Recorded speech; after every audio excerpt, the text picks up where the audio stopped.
بسم اللہ الرحمن الرحیم اللہم صلی علی محمد وآل محمد۔ نظر بد حقیقت ہے، دشمن کی بھی نظر لگتی ہے اور بعض اوقات اپنوں کی بھی نظر لگتی ہے، تو اس لیے جب بھی کوئی آپ اچھی چیز دیکھیں تو ماشاءاللہ ضرور کہا کریں۔ نظر بد سے 90% لوگوں کی اموات ہوتی ہے، چونکہ خود نبی اکرم صلی اللہ علیہ وآلہ وسلم پناہ مانگتے تھے شر شیطان سے، انسانوں کی نظر بد سے، سحر و جادو سے۔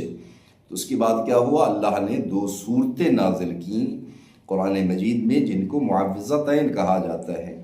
اور یاد رکھنا، اگر آپ چاہتے ہیں کہ نظر بد سے محفوظ رہیں تو اس کا حل پیاز، ٹماٹر، ہری مرچیں نہیں ہیں، بلکہ اس کا حل وہی ہے کہ جو نبی اکرم صلی اللہ علیہ وآلہ وسلم خود ارشاد فرمائیں۔ تو 2 احادیث ہیں جو جناب کی نظر کرنی ہے۔ سب سے پہلی، نبی اکرم صلی اللہ علیہ وآلہ وسلم نے ارشاد فرمایا کہ وہ بندہ کہ جو نظر بد میں مبتلا ہے، بیماری بستر پر لیٹا ہوا ہے، اب پتہ ہے، یقین ہے کہ اس کو نظر بد لگی ہے، تو اس کے سراندی بیٹھ کر 5 مرتبہ سورہ ناس، 5 مرتبہ سورہ فلق ان کی تلاوت کرے، انشاءاللہ وہ سلامتی پائے گا، وہ حفاظت میں رہے گا اور نظر بد سے چھٹکارا حاصل کرے گا۔ دوسرا طریقہ فرمایا کہ اگر آپ چاہتے ہیں کہ ہم نظر بد سے محفوظ رہیں تو اپنے پاس سورہ ناس اور سورہ فلق کو لکھ کر وہ آپ اپنے پاس رکھیں، یعنی کوئی تعویذ بنا لیں۔ اور اس میں ایک بات کا خیال رکھنا ہے کہ جس قلم سے آپ لکھ رہے ہیں وہ سیاہی پاک ہونا ضروری ہے، زعفران اس کے لیے بہت ہی مؤثر ہے۔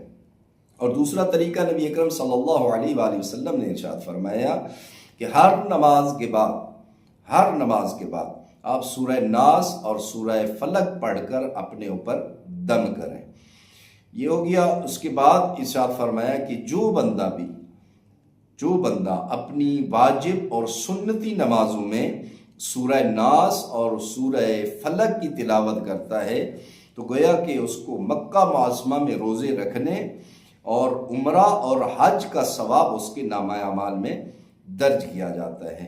تو نظر بد سے محفوظ رہنا ہے تو سورہ ناس اور سورہ فلق، بس اور بس، یہ 2 صورتیں ہیں، انشاءاللہ یقین کامل کے ساتھ آپ ہر نماز کے بعد ان کی تلاوت کریں، ہر قسم کی آپ نظر بد سے محفوظ رہیں گے۔ السلام علیکم ورحمۃ اللہ وبرکاتہ۔